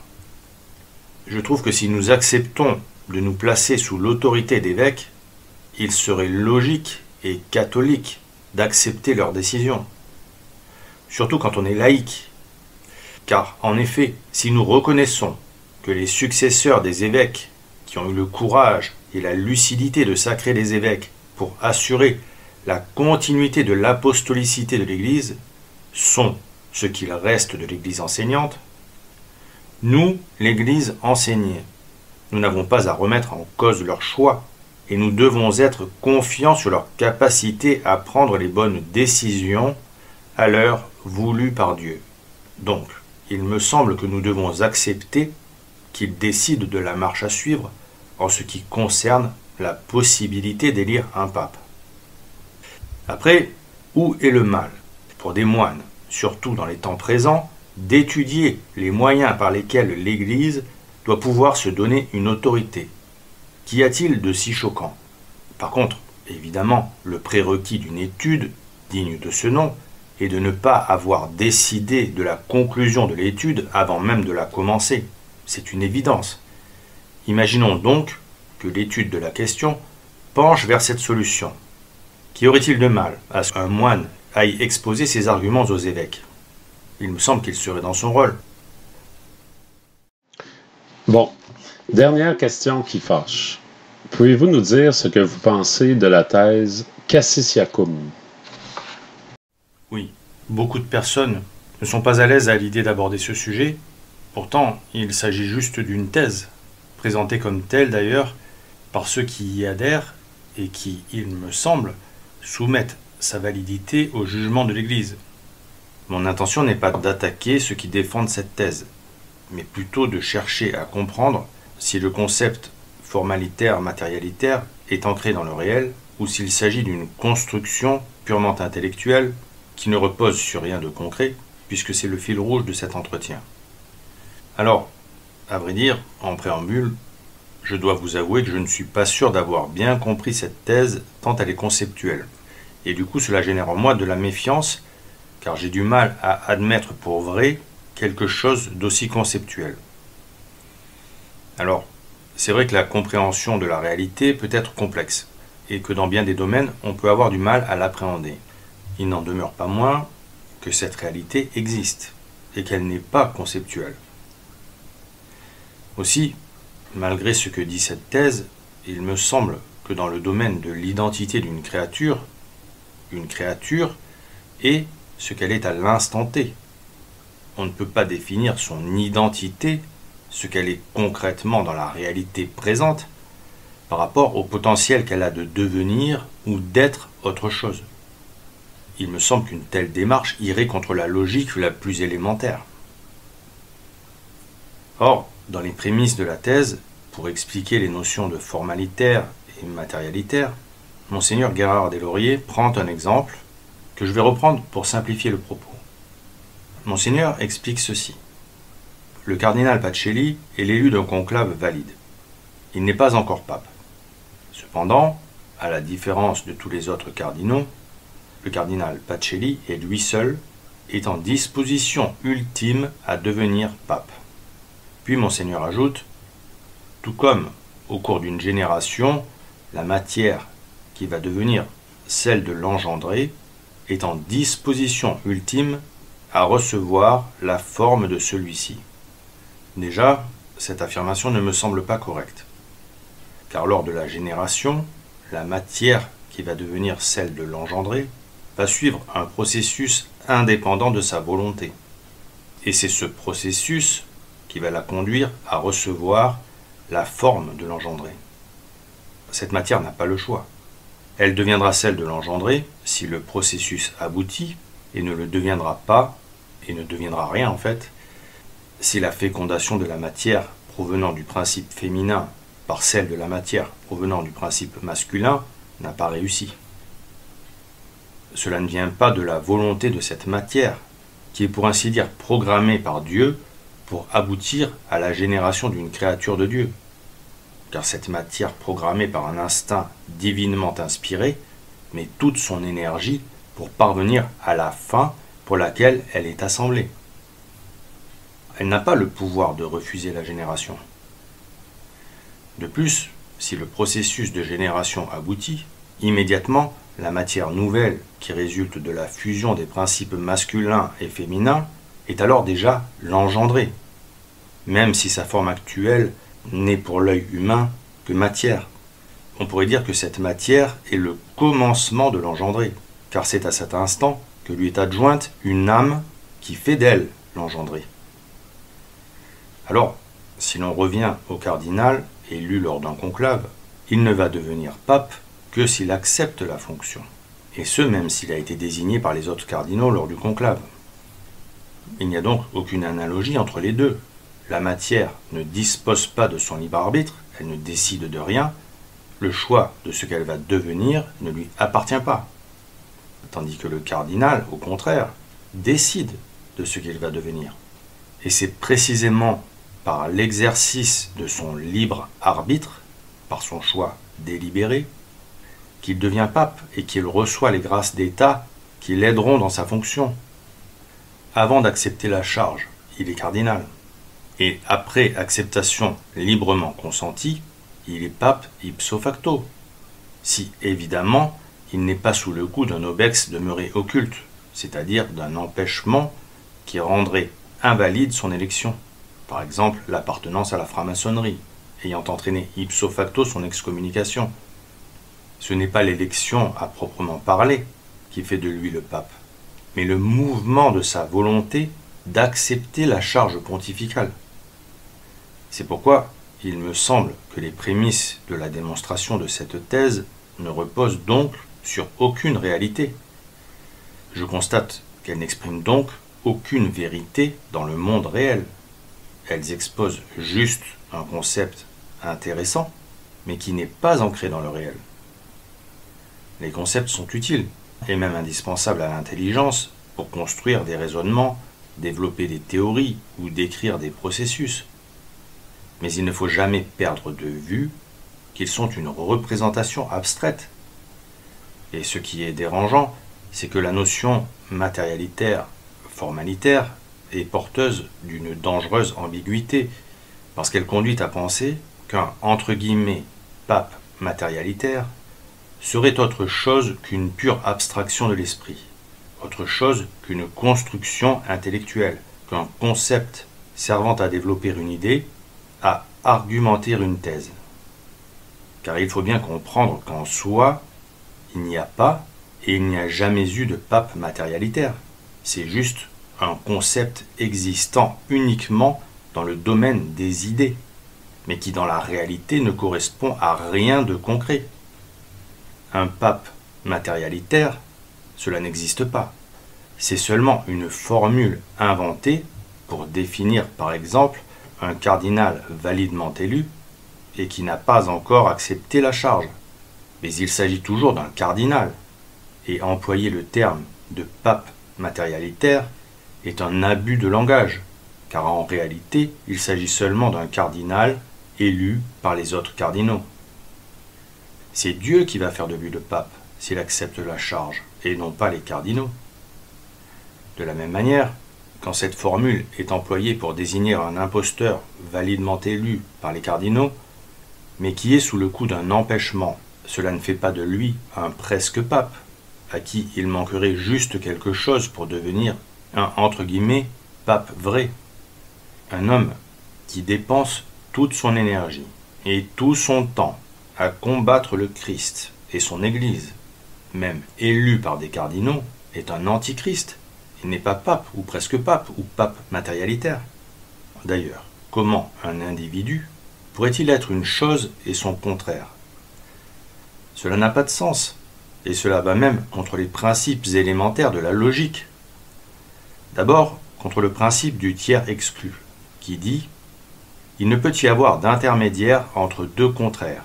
Un sujet possède ou ne possède pas un attribut donné. » Ce principe de base de la logique exclut que cette notion matérialitaire corresponde à une réalité qui se situerait entre le cardinal et le pape, et confirme qu'il s'agit uniquement d'un concept qui n'est rattaché à aucune réalité concrète.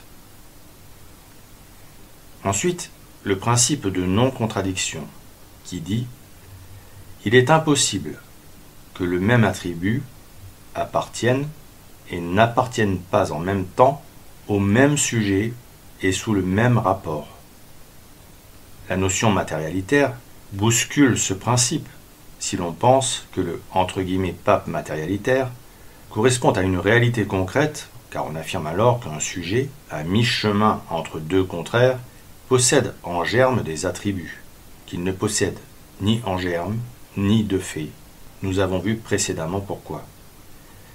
Enfin, le principe d'identité va jusqu'à déclarer que se demander pourquoi une chose est elle-même, c'est enquêter dans le vide, parce que l'existence d'une chose doit être claire.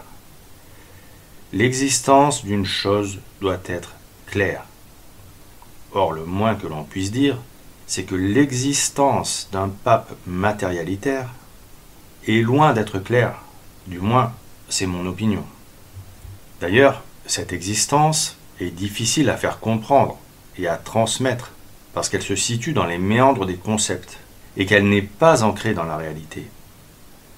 Ainsi, pour visualiser ce « pape matérialitaire », il faut être habitué à naviguer dans le domaine purement abstractif des idées. Or Dieu et les choses de Dieu, que l'on soit dans le domaine du naturel ou du surnaturel, et même dans leurs mystères les plus inaccessibles, ne sont pas du domaine des idées, mais du domaine du réel. C'est pourquoi je n'adhère pas à cette thèse, et que je la crois fausse. Saint Jean de la Croix dit avec raison, « Deux contraires ne peuvent se rencontrer en un même sujet. » C'est pourquoi il faut sortir de l'illusion que l'ONG bergolienne a encore quelque chose de catholique. Pour cette raison, il faut expliquer clairement et simplement les choses, pour qu'elles soient accessibles à toutes les intelligences.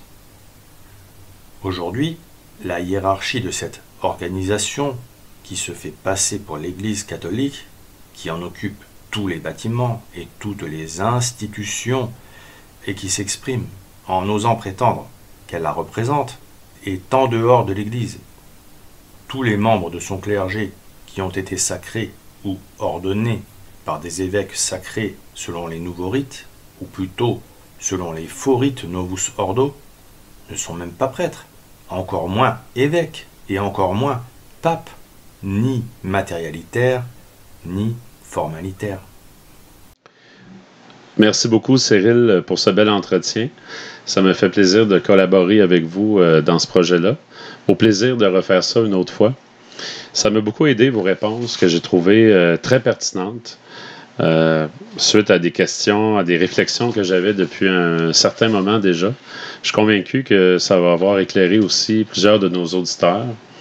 Puis, j'aimerais juste à vous dire, en union de prière et de combat, à bientôt. Merci à vous surtout, Pascal, pour cet entretien, qui j'espère pourra aider, et merci aux auditeurs pour leur attention. Que Dieu vous ait tous en sa sainte garde, et que Notre-Dame veille bien sur vous et sur vos proches. En terminant, je me permets d'ajouter, de ne pas oublier de vous abonner à la chaîne de YouTube de Cyril Dubois, La Chute de Sardes. Manquez pas ces vidéos qui sont tirées d'œuvres spirituelles, qui sont très édifiantes pour l'âme. Cyril fait des lectures qui sont vraiment un trésor à découvrir et à ne pas manquer. Évidemment, si vous n'êtes pas déjà abonné à ma chaîne La Vérité catholique, je vous invite à vous abonner et n'hésitez pas non plus à partager, spécialement avec les conciliaires de Vatican II et aussi les fidèles de la Fraternité Saint-Pie X, à qui je m'adresse de façon particulière dans certaines de mes vidéos. Que Notre-Dame du Mont-Carmel vous bénisse. À bientôt.